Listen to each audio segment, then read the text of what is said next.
Welcome, everyone. Welcome to episode 25, quarter of a century. How are you, Cutters? Yeah, great, mate. Great. I can't believe we've got this far.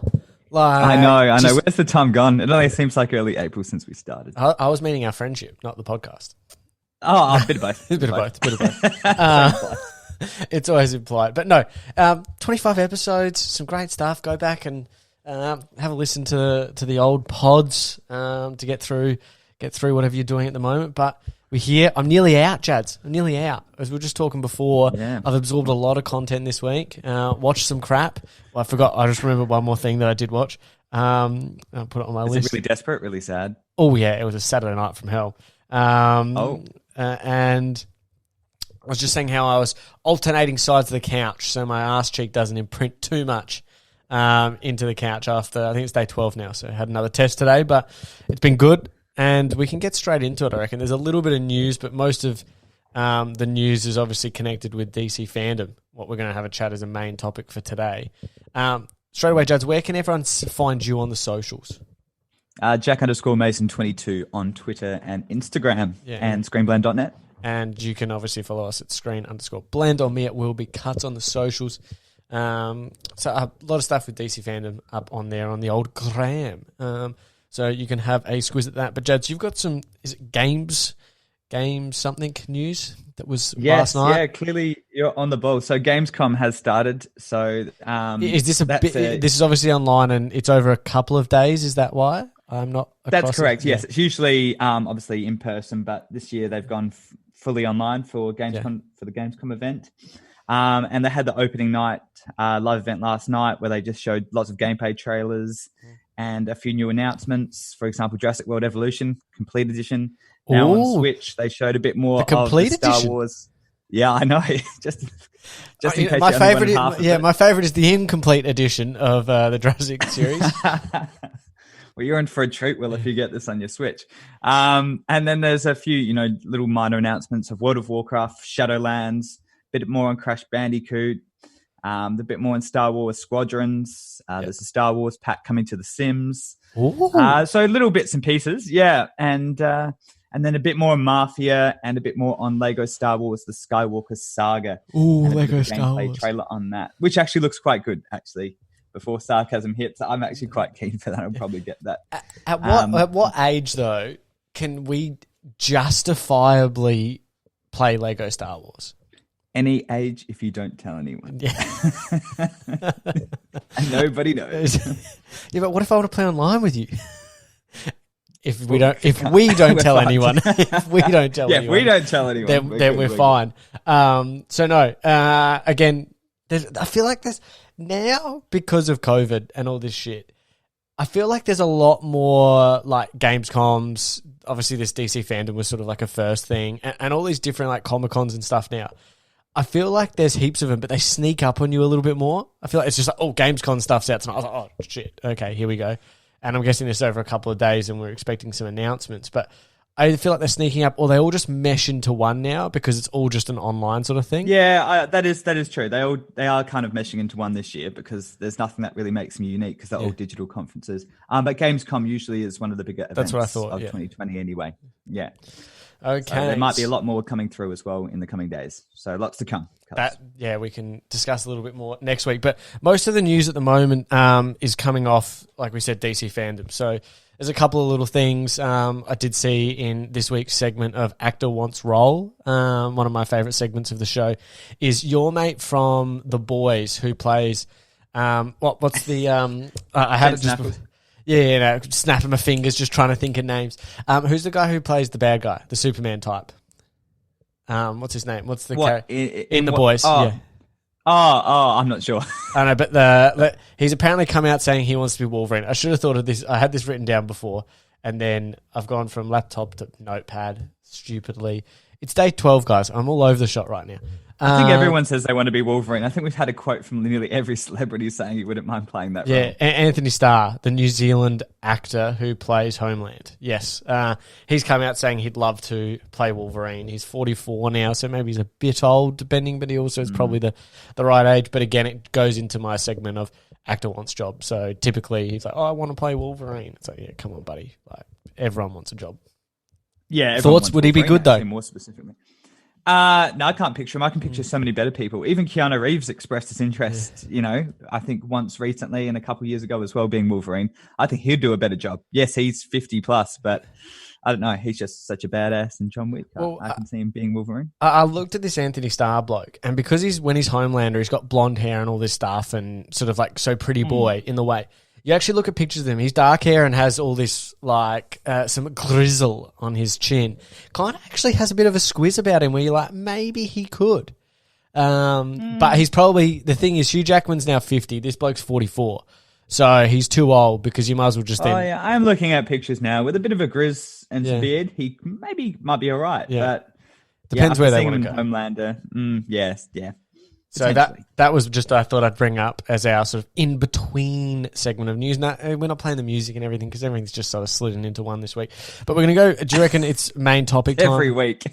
And before we do that, I just want to say that Netflix also announced Resident Evil show that's coming to the service. And it will diverge from the current 6 films that are out on DVD now, if you... look him up and pick him up. But yeah, so that will be coming to Netflix probably sometime later next year. Yeah, get excited. I also saw Altered Carbon is probably not being renewed for season 3. Apparently season 2 was shit. Is that correct? I'd like season 2, but at the end of the day, it is what it is. Yeah. I'm very disappointed because it was I thought it was one of Netflix's bigger shows. Yeah. And it had a very high budget, but I guess from reading news, they didn't get the ratings or the viewership based on the budget.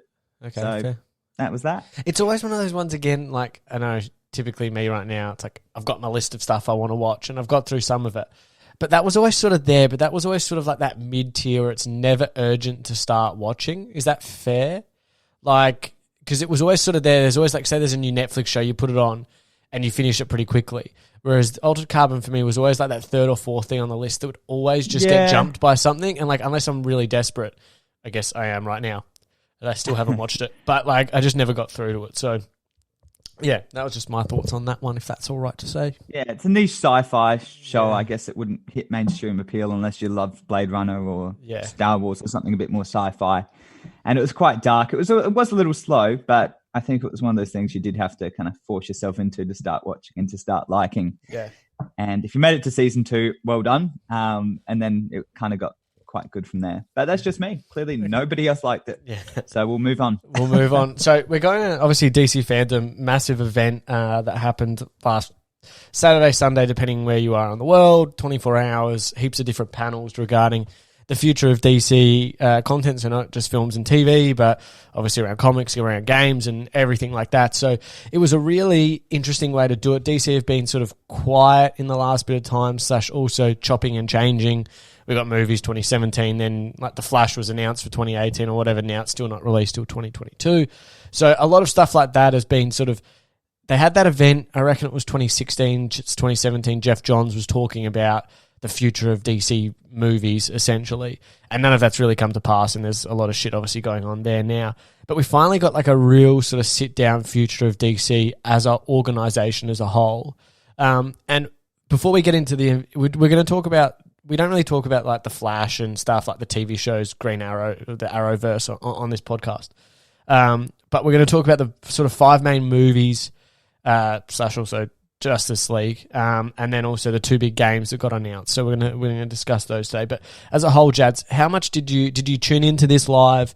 Did you enjoy it? What do you think of the whole spectacle? Because I tuned in for a little bit as I was playing I was playing some 2K and different things, and I had it on in the background because it felt like it was just like a 24-hour podcast. And I did set alarms for certain things to watch them as they went off. But what was your first thoughts of this event and the way it was done online?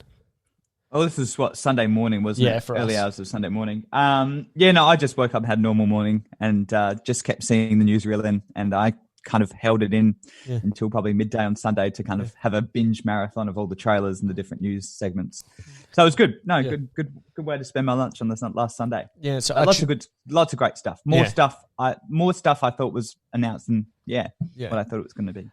Because I tuned in, I just had it on, just sort of in, like I said, in the background, and it was good. It was enjoyable. Like, you got some insight, obviously all filmed prior and all this sort of stuff. And they had some weird sets like with green screen and stuff. And some of the things were sort of a little overacted, and we'll chat about like Suicide Squad, Kill the Justice League, and certain little things, and like their sort of and the movie, the movie, and the new one.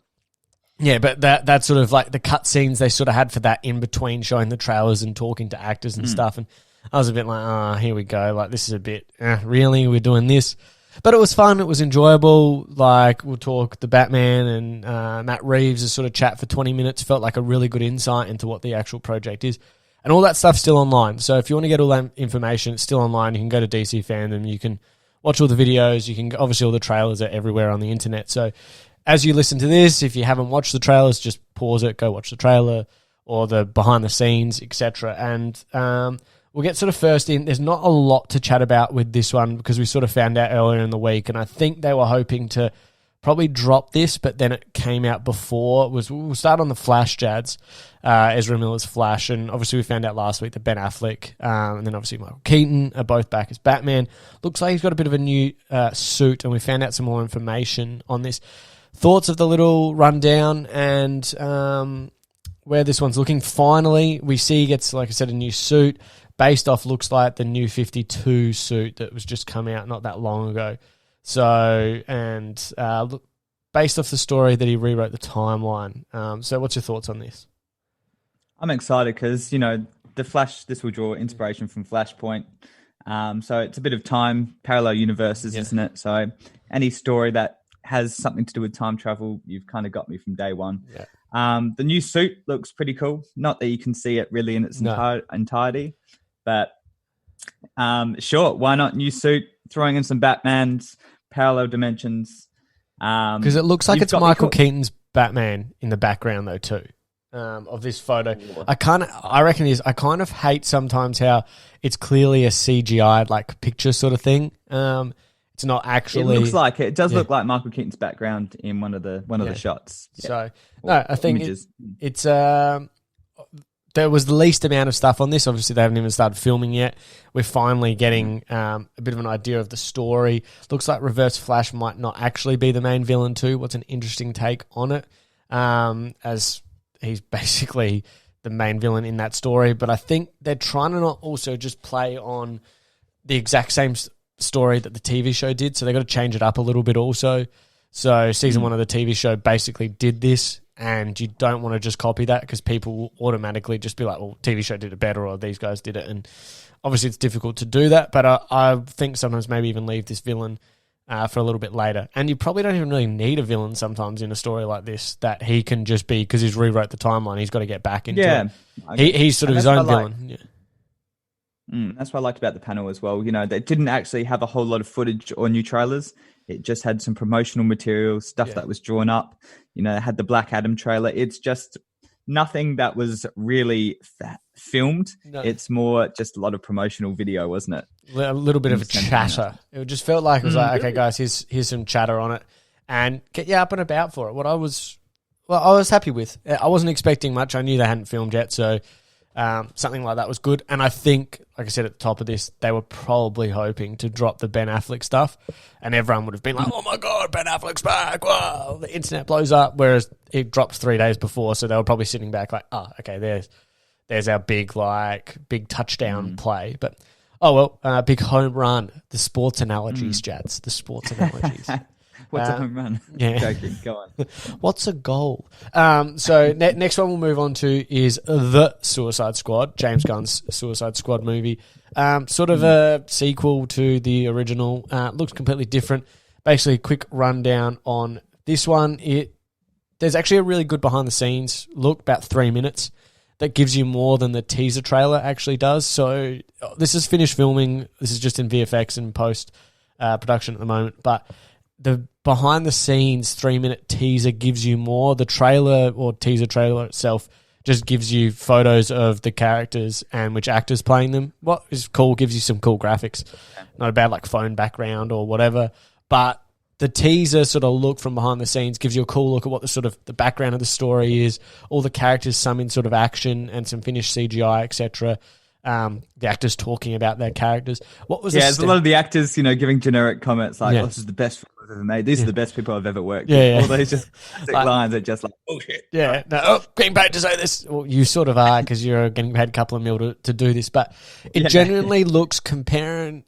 This is like 3-4 times the size of even one of the Guardians of the Galaxy movies.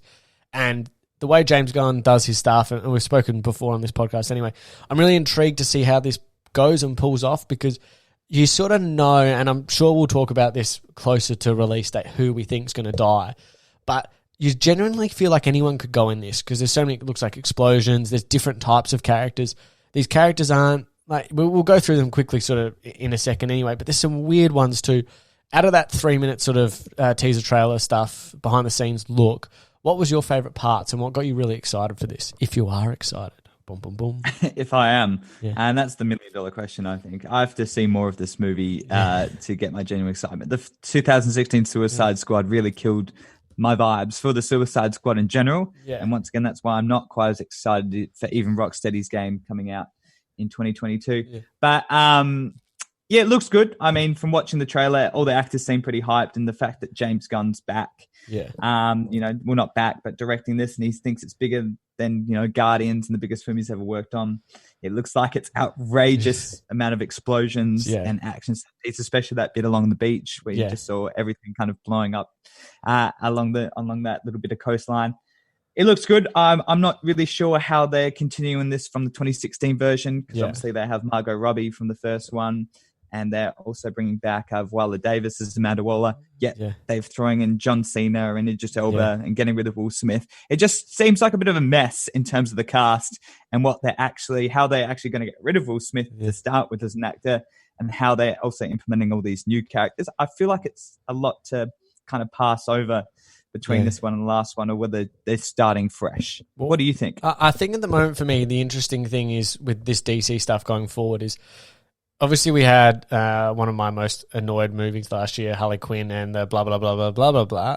However you want to say the name of that movie from Emancipation or whatever from earlier this year, was it? It was this year, wasn't it? This year, yeah. Fuck. So it's been a long year. Far out. I think that was the last movie I actually ever saw in the cinema. And if that is the thing that I end my movie cinema experience on, I could be devastated. I know you've already seen Tenet, you son of a... But no, so going off all the sort of characters for me, I think the thing I'm interested most is that DC might even just get rid of this sort of timeline sort of thing. It's like, we're just jumping into this story. Here it is. You got Viola Davis. Margot Robbie's back as Harley Quinn. She's been in another movie where she doesn't have this thing in her brain. We won't even bring that up. She's just here. We've got Joel Kinnaman back. He's probably going to talk about the last movie a little bit. Jai Courtney, Captain Boomerang. And then we're just going straight into it with all these other characters that look ridiculous. And sort of look like what the whole point of the Suicide Squad is in the first place is everyone here is expendable. That they can come in, they've all got these weird powers or weird abilities. And realistically, none of them are the hero. That's why their abilities kind of suck. But by having them together as a team, hopefully they can all sort of get the job done in a way. I think the problem with the first one was all of the actors, you sort of knew no one was going to die because they were big besides the bloke who could use ropes or whatever his name was, Slipknot. And you sort of knew straight away he was going to die. Whereas all these ones here, there's like your A tiers.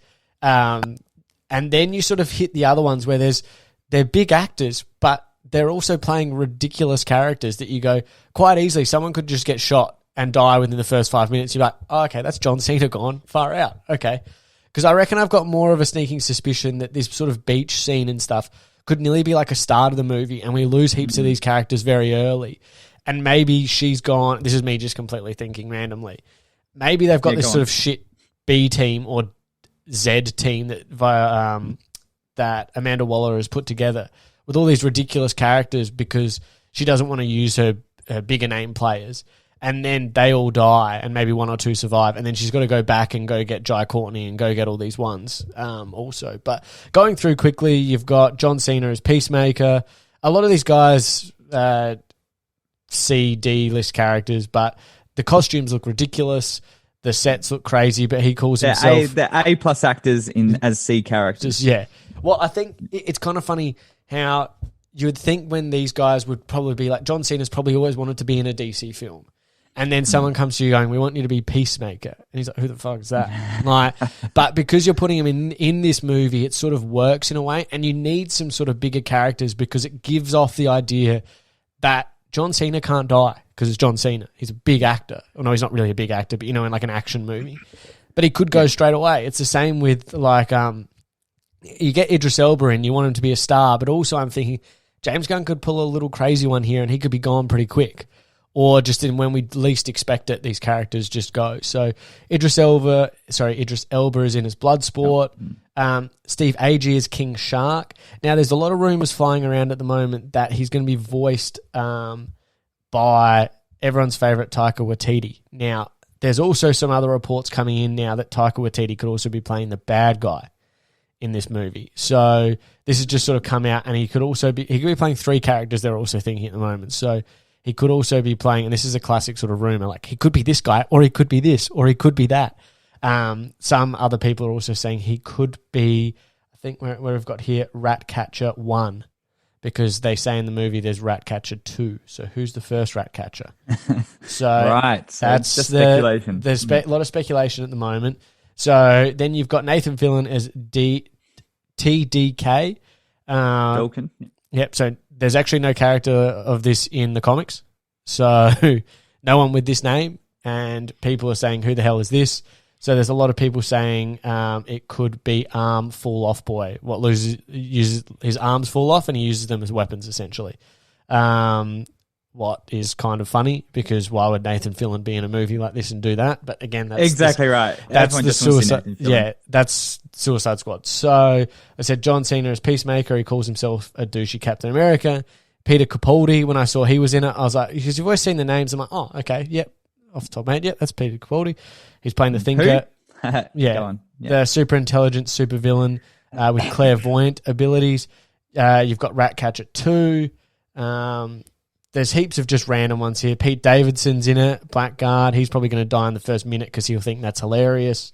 But then again, they die all the time in the comics, don't they? Isn't that the idea of the comic, that they could die any minute, and they did die every minute throughout the comic? Yeah, that's the whole point, is these guys just, it's not the Avengers where you know the guys are going to survive.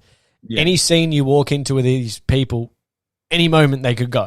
And that's sort of what I think is really exciting, because I'm not expecting any of these ones really to get out, maybe besides Harley Quinn, because they're not going to kill her off. They'll probably do one where is she dead and then she'll come back or something. But the one I'm really excited for is Polka Dot Man. He's an enemy of Batman with advanced technology where he uses polka dots and can create them into different weapons. Now, he looks like an absolute idiot, but I think this is, for me, the one that could be great. And James Gunn's also said on the record a couple of times, and David Dalmatian has also said on the record a couple of times, it's sort of that crazy character that people are going to rock up into this movie and be like, who the F is this? And likely might come out as everyone's sort of favourite character, because he can sort of do anything with these polka dots he's got on him. So for me, that's interesting. Sean Gunn as Weasel. So obviously Sean Gunn plays Rocket on Guardians of the Galaxy, like he's Rocket on set, so it's kind of hilarious. He's got him to play Weasel, what looks like a sort of demented Rocket in a way too. And then, so that's sort of, as you go through, there's a couple other ones. Michael Rooker's in as Savant, there's Javelin, and that's basically sort of it. There's a couple other ones in there. So in the end, Jads, any of these castings interesting for you, or just sort all of them are interesting? They're all some of my favorite actors. Yeah, and I love how they get. I think it's good to have Jon Cena. I think he's always a hoot. Yeah. So clearly they're going to go for a bit more comedy in this too. But pretty much this comes out August 6th, 2021. Yeah. So we're still essentially exactly 1 year off seeing this. But I'm keen. I mean, James Gunn's framed this.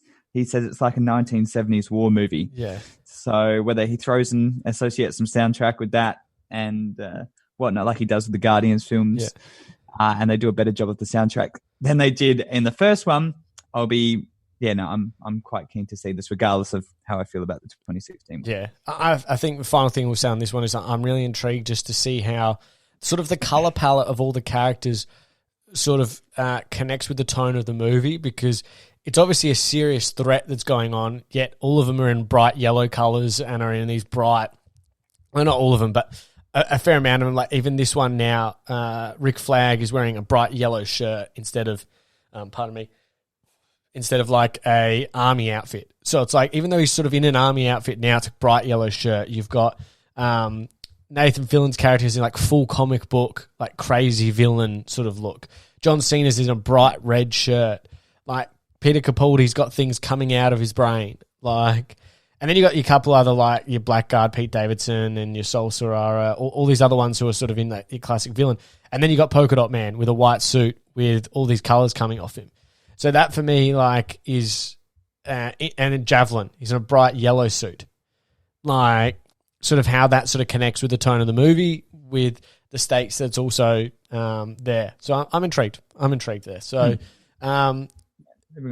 moving on, quick one because there's still not a lot out of this, but classic. Black Adam. So The Rock's been teasing this since 1943 that he's going to be playing Black Adam, and finally we are there. Now, typical The Rock. In the first teaser, he's just standing there as The Rock, talking as Black Adam, just on a green screen set. Yeah.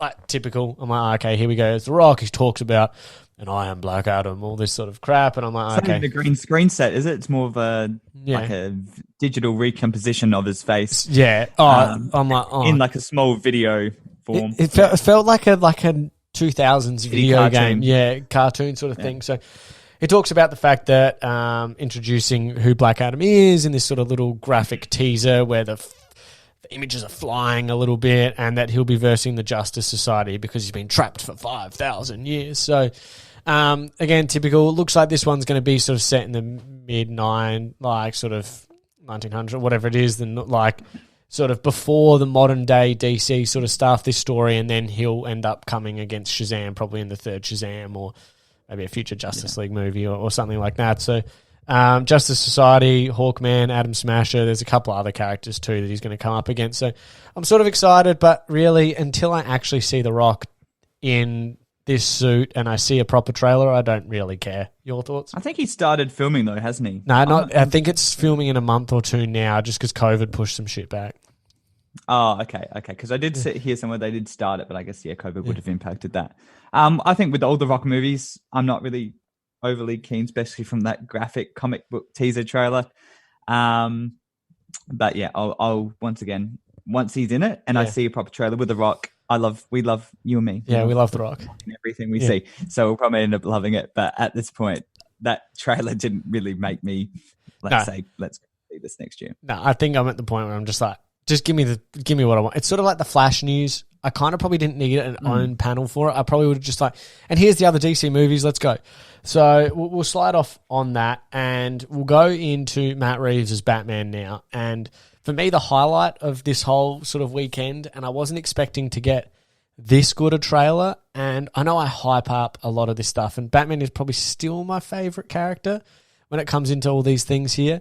And I'm really intrigued how it's been a real Batman week with the multiple different Batmans we're having and how this tone works. But straight up, where does this trailer hit for you? Are you watching it now? No. Oh, okay. Yeah, I've seen it, but Don't worry, I've watched it like 50 times. So 50 times, wow. No, well, I watched it like 5-10 times in that That's first quarantine for you. Yeah, I know it is quarantine. I just sit there and I'm like, I watched the Batman trailer again. So obviously starts out with a bit of the Riddler and the music and the tone, and it's dark and sort of you're going Nirvana, and you're going sort of again against the grain of what the current Batman with Ben Affleck is, because probably his doesn't fit in this verse. And then you get this. It's like it feels grounded, but feels like it could have some weird sort of stuff in it. But where did this hit for you when you watched it the first time with the music and the tone? And only 25% of the movie's been shot. So what's your thoughts and on Robert Pattinson? Yeah, well, I'm pretty impressed they actually produced this trailer from 25% footage because it can still get a cohesive narrative going. I like how they've thrown in the Riddler. I think that's a really good start. It's a bit like doing all the Spider-Man movies. They're just trying to, each iteration, they're trying to get just that, secondary character out as one of the main villains. But no, it looks good. It looks dark. I wasn't a fan of the Joker. I know you were on the edge. The thing for me with the Joker is, we could probably chat about this again on another podcast, but I feel like the Joker isn't the actual Joker. It's more just like, I thought it was a good movie. but I don't think it would fit in any comic book universe. Just because the guy's just a maniac. He's not calculated, and I feel like the Joker is a calculated maniac, and he makes maniac sort of decisions, but he's calculated, whereas this other Joker just felt like everything he does is just to... I know the Joker's about creating chaos, so someone in the comments will be like, oh my God, he's about this, yada, yada, yada. But it's... for me, I didn't mind it, but I couldn't see that Joker come up against a Batman, if that's fair. Because I feel like Batman would just punch him, and he'd be dead. Like he wouldn't even be able to... Like, whereas I feel like... Yeah, continue. Sorry, go.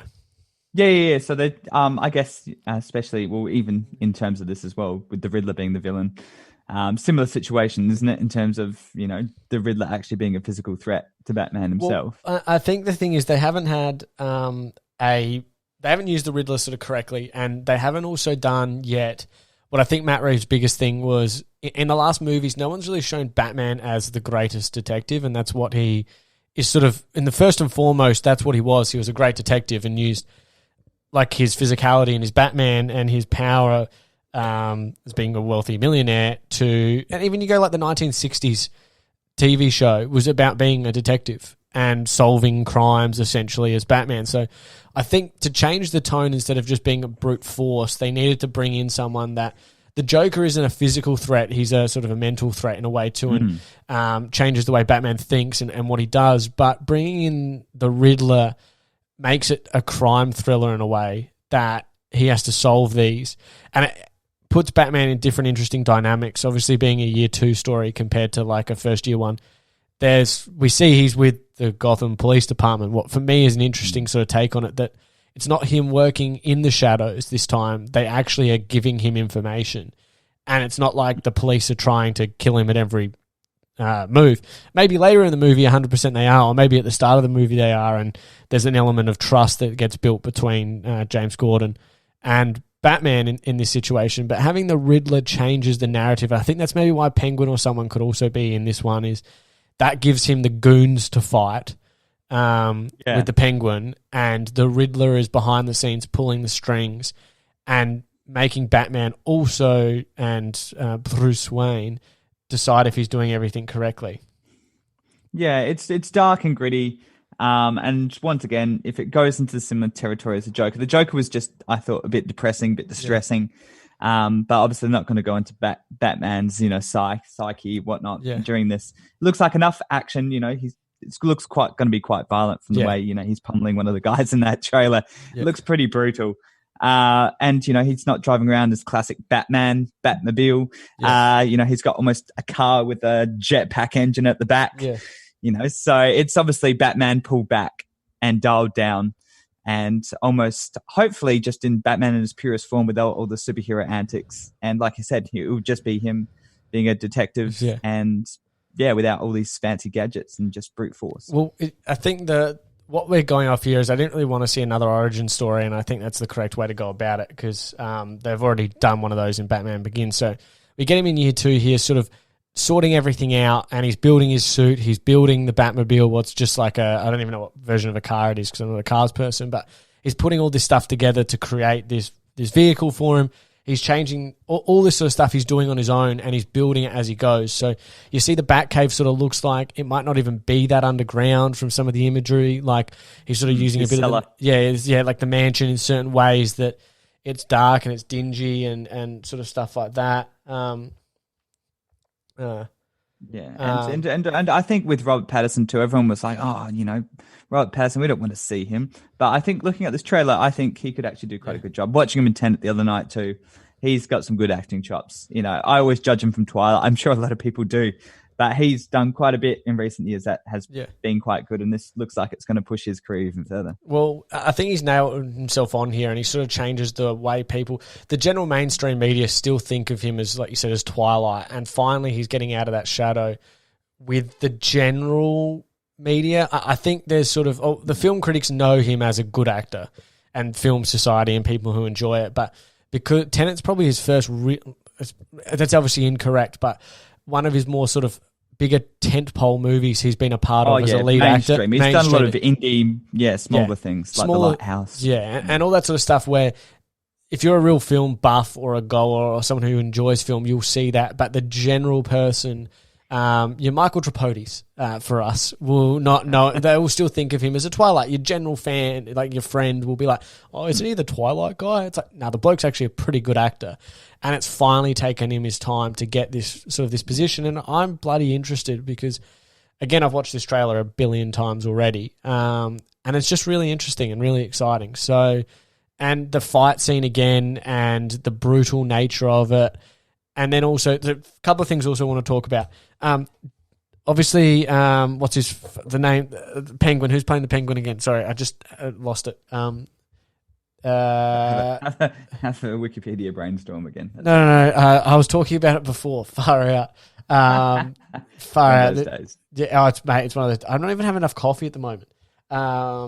Colin Farrell. Sorry, Colin Farrell. I couldn't just think of it then. Yeah. It feels like, when you're on a, like when obviously we're away and we did a quiz night and there was one question that was about a film. It was, who directed Django Unchained? See, this is again my whole problem that I just can't even think of it right now. Django Unchained, that one with Brad Pitt and stuff. Are you testing me right now? No, I genuinely am. Who directed Django Unchained? Quentin Tarantino. Yeah. So I couldn't think of the bloke's name for like 10 minutes of this quiz. I'm sitting there and I'm like, I listed every movie he's ever directed and I couldn't just get Quentin Tarantino. 9, 10. Yeah, or whatever. I'm like, because I was on a table with some blokes who had no idea about that question. And I'm like, I know who it is because they were like, you're the film buff. And then because the pressure just got to my head. And I'm like, I'm writing all his movies just so I could then get to the point where I'm like, I knew it. And as we're putting up the piece of paper, I'm like, fuck, it's Quentin Tarantino. And so that's like the same thing I felt like then. I looked at all the actors. I'm like, fuck, it's Colin Farrell. How didn't I get that? Like, that's so easy. Like, ridiculous. Come on. So, no, but that's a long segue of where I was getting to. But when you saw his Penguin, did you know it was Colin Farrell in all that ridiculous makeup or not? No, I didn't. No I thought it was just a general. I saw it announced, but when I saw it, not once did I think that was Colin Farrell. No, because there was obviously some set photos and stuff, and maybe this is from earlier in the film, sort of in like a flashback scene where he's got the white hair and everything. And I thought they were going to play the Penguin sort of as they've sort of done in the TV shows, and that role-playing sort of game on PlayStation and stuff. That he's sort of a thinner, younger sort of character, where he looks like in this he is from part of Day of the Dead ceremony. For the role, Farrell gained weight and wore prosthetic-based makeup. So that for me is an interesting one because he's probably got to have a decently sized role then if he is gaining a bit of weight, because I thought he was going to be just a cameo. So to do that, I'm actually quite interested. But final thoughts on this, and then we'll slide on to the next one. Yeah, I think once again, add it to my list. Yeah. I'm going in, with not high expectations based on the Joker, but Robert Pattinson has proven to me, even just through this, very 2-minute, 33-second trailer, that it has potential. And while I would rather a bit more extravagant, out there, action-packed Batman, I'm just going to have to give this a shot and see how it goes.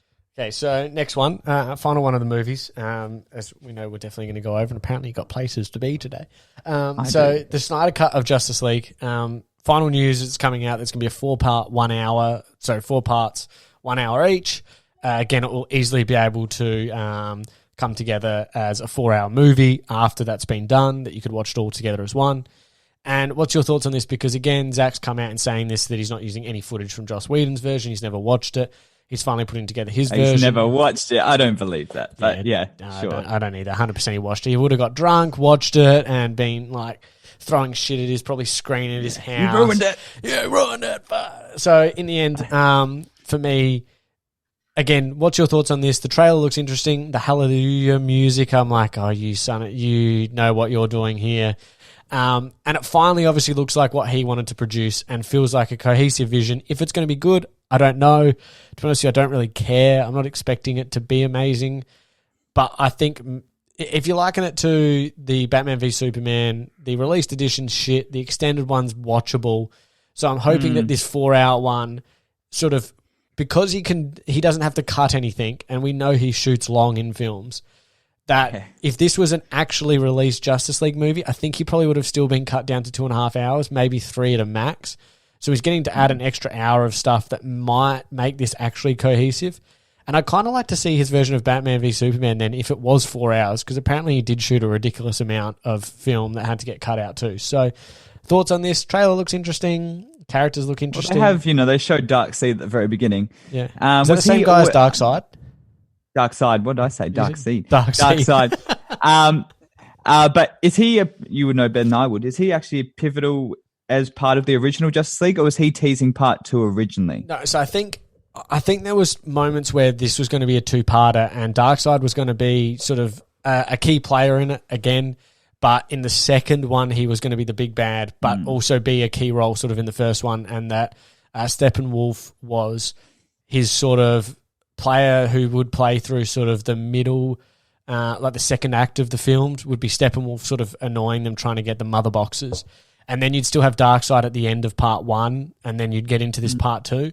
Now by teasing him, knowing there's never going to be a part 2. No, because that's why he's connected them, I think, now to make it 4 hours. Because I think it was supposed to be 2 3-hour movies, or let's say 2.5 hour movies, and now it's like, well, we just have to put this together as one. Because I think the whole aim was in the original, what he's spoken about previously, it's online somewhere, is that at the end of this one, they sort of are defeated. They sort of win, but they're like it's not a resolution they want, and Darkseid goes away to come back, and the Earth is sort of in that nightmare sort of sequence, and they've got to sort of change it and win it back. I think that's what it was, what I read at one time. So Darkseid is going to be a pivotal player in this one the whole way through. I think maybe, again, the middle, sort of the second part of the movie will be more about them defeating Steppenwolf, and then Darkseid comes in the final battle.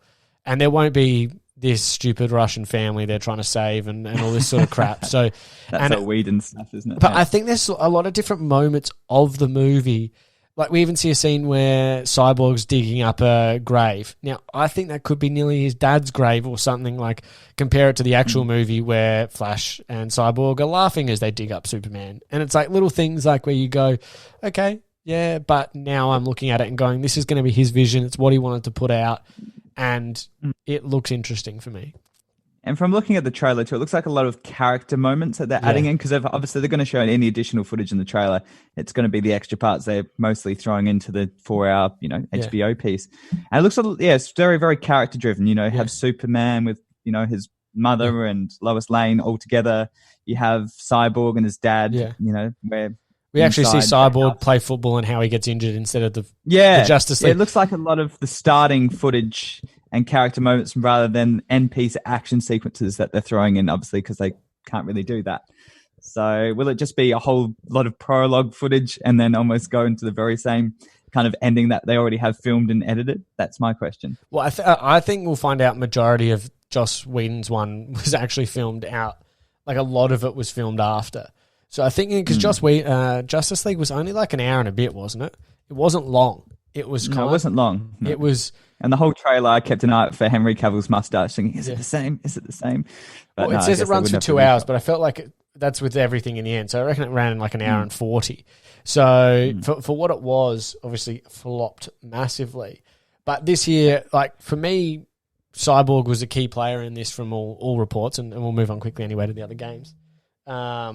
And then it's sort of, you know what I mean? Like, this gets to a point now where it's like we actually probably get to see Cyborg now, like, actually play his role that he needed. So, again, interesting. There'll be more stuff out on this. There'll be more trailers. There'll be more crap that he pulls out. So it's going to be interesting. Now, do we want to speak about the games, or how much more time do you have today? That's right. I'm happy to speak about the games. Yeah. So, Gotham Knights has the first trailer and a bit of gameplay footage, so about 8 minutes of gameplay footage there. So do you want to talk about sort of the rough idea of what this game is based on and what it's going to be like? Yeah, so they were pretty much... Do you want to talk about Suicide Squad first? I've got stuff here for Gotham Knights if you want me to. Okay, we'll talk about Gotham Knights. All right. So it's going to be 4 different player bases. What do we have? We have Batgirl, Red Hood, Robin, and... Cutters? Oh, sorry, I was just answering a text because I thought you were actually finishing all 4. Someone just called and I had 4 players from Gotham Knights. Oh, sorry. Red Hood, Robin, Batgirl, and Nightwing. Nightwing. He was the one I was forgetting. Oh. Yeah. So Batman pretty much apparently dies. He sends a message out, to the 4 Knights saying, can't trust the Gotham City Police Department. You're the only hope now. Whether Batman's actually alive or not, it's not really, doesn't really confirm or deny. I feel like Batman might come back in the last act of the game or something, and you add him to the roster. But so it's pretty much 2-player or 1-player action, and you can team up with all players, all 4 Gotham Knights, whether you can choose based on what part of the story or what part of the game. But it looks open world and it looks fantastic. Yeah, I'm intrigued. So obviously there's over time we've had different Arkham Knight games, and these ones are done by WB Montreal, who also did Batman Arkham Origins. So compared to the other Arkham games that are done by the people who have made the Suicide Squad game now that's coming out. So it's sort of based, but not in the same world. So it's loosely based off the idea that Batman has died. Spoilers, as we've said previously, he dies in the last game, or dies. And so I don't know if they're loosely basing it off this. The characters look interesting. Now, again, playing as all 4 for me is going to be an interesting take on everything and how that's going, and the different abilities that they all have, because in the end they are still sort of all this sort of, the fighting's still the same, and we're talking about this in the Avengers game last week. So it's kind of like, in the end for me, Nightwing, Robin and Red Hood, all the males have the same sort of fighting, so they've got to change the way a little bit for all of them. And so that for me is interesting. It's going to be a good take on the game. Open world's exciting. But I do love these games. I kind of wish I want to go back to them. But I think I've only got them on PS3, and I don't want to dust off the old PS3 at the moment. Yeah, you can get them all free on computer if your computer can run it, which you got a Mac, don't you? So, that's out. But no, at the same time, is Red Hood a villain to start with? Well, I think the whole idea of Red Hood's story is that's the middle of the... so that's a Jason Todd, from my understanding. Yeah, Jason Todd of the Robins. And he turns good, I think, after he is bad. So he was the bad guy in one of the Arkham games, correct? Or is he bad guy in Arkham Correct, Origins? The last one, Arkham Knight. Arkham Knight, yeah. So now he's... The story in the comics, again, are they good, are they bad? But I think now he's become good, and he just now takes the mantra of Red Hood, because you've got a Robin and you've got a Nightwing, so he has no one else to be but Red Hood. So...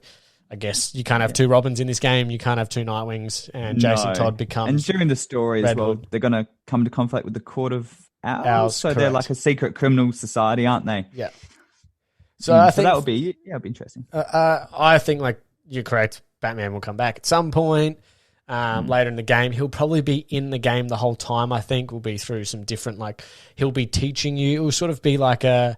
what I reckon Iron Man could sort of be like to Spider-Man now for the rest of them. Like, he'll always sort of be there for them, and then in the end he'll come out. And there's rumours that maybe he's a part of the Court of Owls now to try and take them down, that he's sort of like inside, like, that's an interesting way of going about it. Or the Court of Owls have taken him over, maybe, and are using him now. So, I don't know. It's interesting. I'm intrigued, and I will get it. As much as we talk about, like, here we go, I will get it, and I will play it. So, I think it essentially looks like the Arkham Knight games with the second character that you can do combinations and different moves with and jump off one another. Yeah. But I'm excited for that. I would kind of like to. I don't know if they're going to do this sort of the way that they did in some of those old GTA games, where all 3 or 4 characters' stories are happening simultaneously, and you can sort of bounce between them. I think could be an interesting take on it all, and how that sort of moves forward, because for me that would be kind of cool. And if you sort of get to the point where it's like, I'm at this part of the story, and then 2 characters cross, and then they have to work together in this mission, and you use them, and then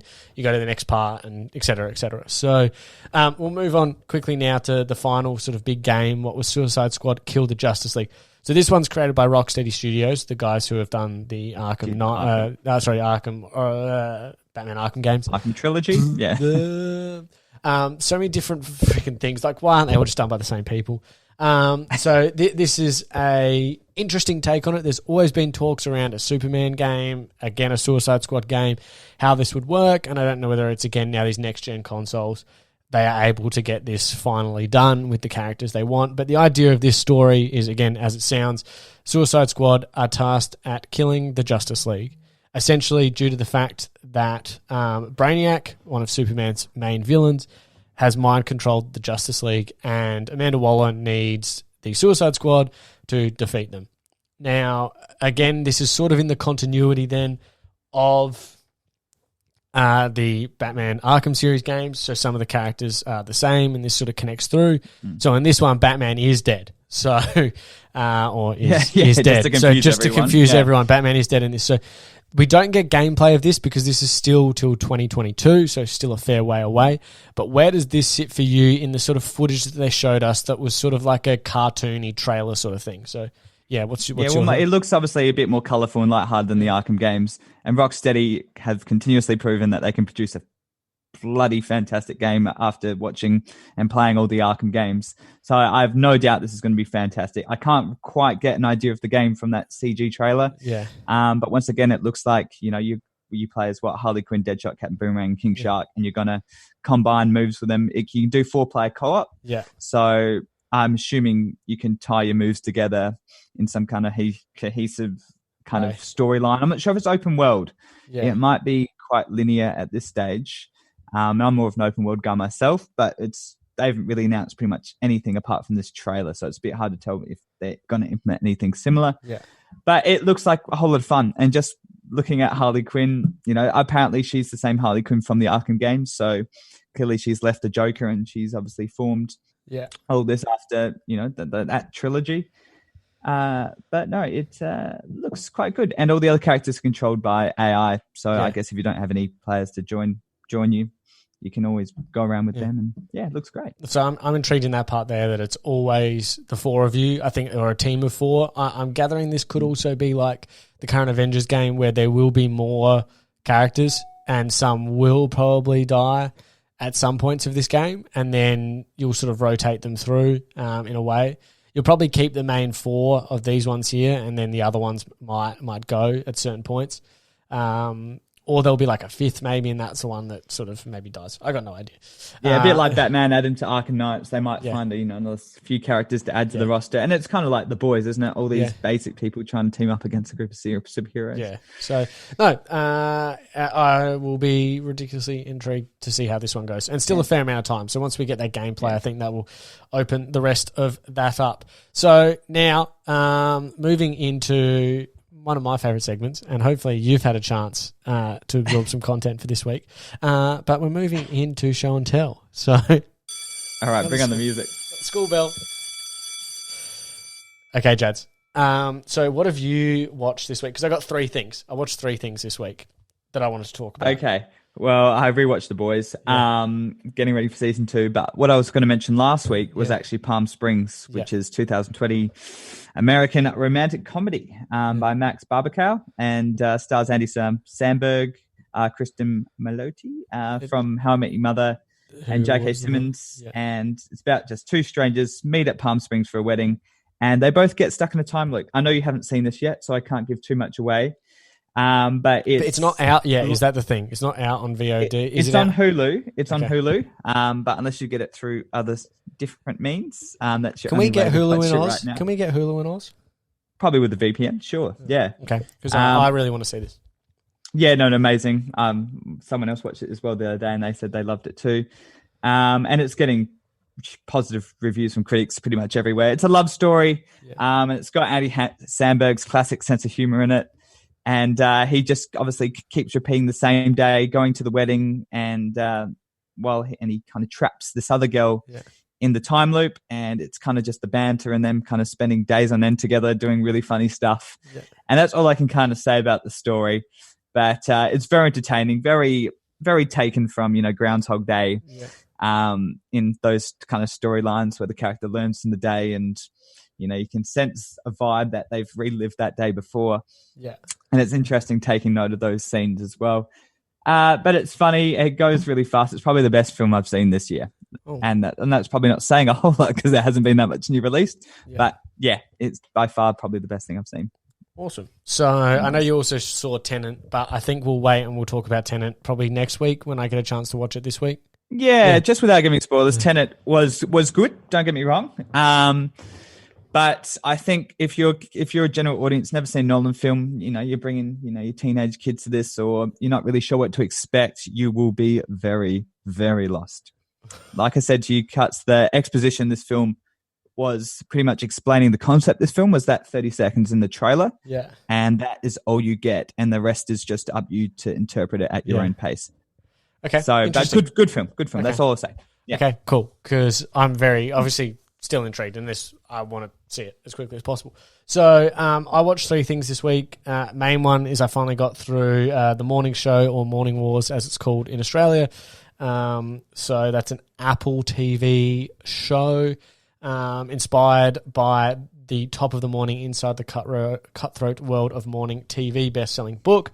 Obviously, Jennifer Aniston, Reese Witherspoon, Billy Crudup, and Steve Carell. Obviously, a lot of other bigger actors too, sort of TV actors in a way, that you know when you see them, you're like, oh, it's that guy from that show.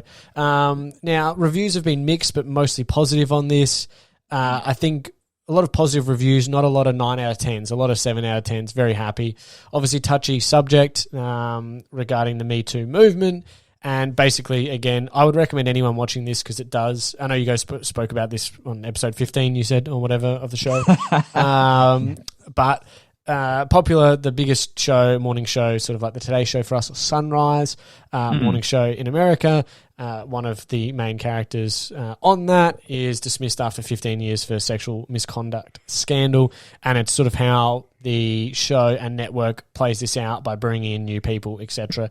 And I would say the exact opposite word of hilarity ensues, but a lot of things happen, and the background of what it is like working, I'm guessing, in an organization like this with these big stars getting paid ridiculous amounts of money, and that it's all about the network making money and how they cover up stories, etc. So I thought it was very well done. It had me hooked the whole way through, connected with real world events, was a touchy subject, and I think spoke about them quite well.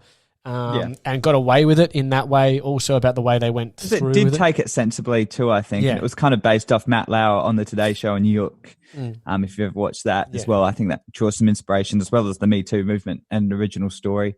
But no, they took it with a heavy heart. Like, they didn't joke around with it at the same time while still making it quite entertaining, didn't they? Yeah. No, and I thought it was great. Like, in the end, it was good television. So I probably wouldn't watch it again. Like, it wouldn't be something I go back to and watch, but I enjoyed all of it. So the next thing was on Saturday night, because you were out at Tennant and I was stuck at home in day whatever of my quarantine. I was scrolling through what to watch, and sometimes I think you forget there's so much shit out there that actually, when you've got 5 different streaming services that you can watch. And I got stuck because I was still obviously very intrigued at seeing it at some point, was the 2019 Charlie's Angels film. Yeah. Disgusting, because I wanted to see it and just be like, okay, here we go, I'm going to watch it. We need to watch these things for research purposes of the podcast, and we need to be across popular culture. So I thought, you know what, I'm going to sit down and watch this, and it was shit, to be perfectly honest. It was shit. It wasn't good. I wouldn't watch it at the theatre. Netflix and chilling, maybe, but it wasn't good. It wasn't good. Maybe not even Netflix and chill. No, but at what point, like, there's so many moments in it, I was like, oh my God, really, we're doing this? And it was what I expected, and obviously what I heard. So that was that. I watched that. And then last night, I finally watched, because I never got a chance to over Christmas last year or whatever, Jumanji: The Next Level. So the second Jumanji movie, watched that last night. Again, scrolling through, I'm like, I haven't been able to find something for ages, and I just found this. Like, why isn't this being pushed down my throat with The Rock? Well, they're all free on Prime right now. That's what I mean. There, so advertising Prime. Yeah, I watched them on Prime, so I forget to go to Prime all the time, and it's good. But Jumanji: It's Next more Level, the same, isn't it? Yeah, the Next Level. Yeah, it feels like exactly the same sort of shit.